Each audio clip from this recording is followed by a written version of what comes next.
Special Envoy, welcome. You just had this meeting here in Kuwait. Is there a long-term political and strategic roadmap for countering ISIS and making sure it doesn't regroup and reemerge in Iraq and Syria? Well, in terms of countering ISIS, I think you have to take into account where we were 3 years ago. I remember being here in Kuwait 3 years ago where nobody thought we'd be able to take back territory from ISIS. They were controlling, really was basically a quasi-state with 7 million people. They were planning attacks all around the world. They were committing acts of genocide, and they were approaching the capital of Baghdad. So since then, almost 100% of their territory has been taken back, and most importantly, they haven't reclaimed any of these areas. So in Iraq, the focus of the meetings today, really 100% of the territory in Iraq has been reclaimed from ISIS. That's quite extraordinary. But you ask about whether this will be sustainable. So I think make 3 points. Number one, they haven't retaken any territory. Number two, in areas that they have lost, 3.2 million Iraqis, these are almost all Sunni Arabs who fled ISIS, are back in their homes. That's an unprecedented rate of returns in a post-conflict environment like this. And now today, the third point I make is you see really the entire world coming to help Iraq get back on its feet. And the underpinning of this is an initiative of the Iraqi government with the World Bank. So they have put out to the world, just Monday here in Kuwait, their 10-year vision. It's a 10-year plan of reconstruction investment, and the foundational kind of landmark event here to get this started is today. This is just this is not the end of the road. It's really the beginning of the road of a 10-year process of recovery, but I think it's an encouraging start. But at the same time, Secretary Tillerson announced, I think it was $200 million for newly liberated areas in Syria, but none for the newly liberated areas in Iraq. So how does that play into that strategy? Well, we're the #1 contributor to humanitarian aid in Iraq. We're the #1 contributor in stabilization assistance in Iraq. We're the #1 contributor in military support in Iraq. A lot of our support is still in the pipeline. So, of course, we have a budgetary cycle of the way these things go. But we also announced yesterday, Secretary Tillerson announced an important signing of the Iraqi Minister of Finance with the Exim Bank, about $3.3 billion to support financing for U.S. companies to do business in Iraq. And U.S. companies in Iraq are doing quite well. I mean, General Electric helps provide for almost 60% of all the electricity generation in Iraq. So, look, this is going to be a long-term effort. The one point I want to make out of the conference here, because I've read some stories about, well, this is just a one-day event and they have to try to raise $10 billion. That's not the case. Iraq put out a figure on Monday here that they need about $80 billion over the next 10 years to help finance their reconstruction. They also made very clear that most of their reconstruction assistance will come from their own budget, their own reform process, working with the IMF, working with the World Bank to reform their own mechanisms. So they're really not asking for handouts, they're asking for a hand up to get themselves moving. And I think so far, of course the meeting is still going on here right down the hall, I think so far the responses have been quite encouraging. So what do you think the game changer has been in the progress you've made against ISIS in Iraq and Syria? What was the key to it? Was it choking the funding or the military or a combination? I mean, what was the... Well, I can go through the whole strategy. We have 5 lines of effort in the global strategy. I can go through that, but I make 2 points when it comes to Iraq. Number one, a very different way to fight the war on the ground. So when we say by, with, and through, we really mean it. This was Iraqi-led. The Iraqis did the fighting. The Iraqis cleared their cities. It was the Iraqis who then held the cities and held the ground. The Iraqis working with local communities. U.S. forces, coalition forces were behind helping them and assisting them. We were not doing the fighting on the ground.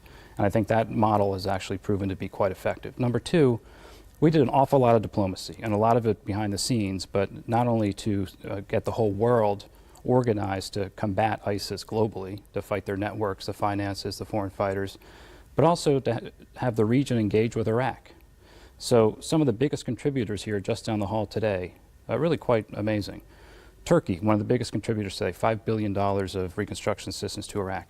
Saudi Arabia, Qatar, UAE, Kuwait, of course, with $2 billion.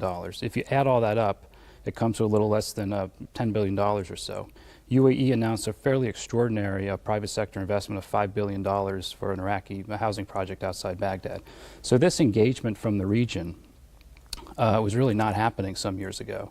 And I give credit really to Prime Minister Abadi and his government. I mean, they reached out to the region and they helped to build some bridges that had been closed.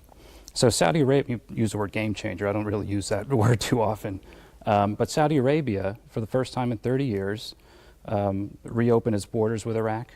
a few months ago, direct flights from Saudi Arabia into Iraq for the first time in 30 years. And then you saw the investment the Saudis are just making now in Iraq. So those are the types of shifts that are quite important and that we want to try to encourage to make sure that the defeat of ISIS is enduring. So ISIS may be down and out in Iraq and Syria, but not so much in places like Libya, West Africa, Afghanistan. So how are you going to replicate the success you've had to date in those places? Is it a similar model, or does it change with the environment? It's a great question. So each region is different, and we look at this very carefully. I mean, every single day, 24/7, we're looking at how the networks are emerging, where people are moving, how they're getting money. So the one thing we have to do, of course, ISIS tries to be a global network. That's what makes it different than kind of other terrorist organizations. It's a kind of metastasized global network. And so what we had to do is build a global network to fight the network. So yesterday here, just in Kuwait, we had now 75 members of our coalition. Philippines joined just yesterday. So one of the largest coalitions in history, united to work together against this threat. And that's the counter ideology, the counter messaging, it's the counter financing, it's the counter foreign fighters.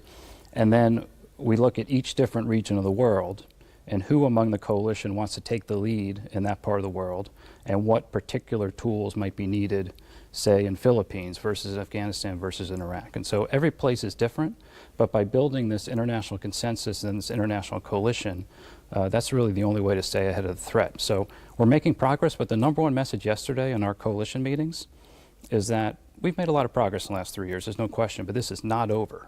And that was the point from almost every delegation we heard yesterday, this isn't over.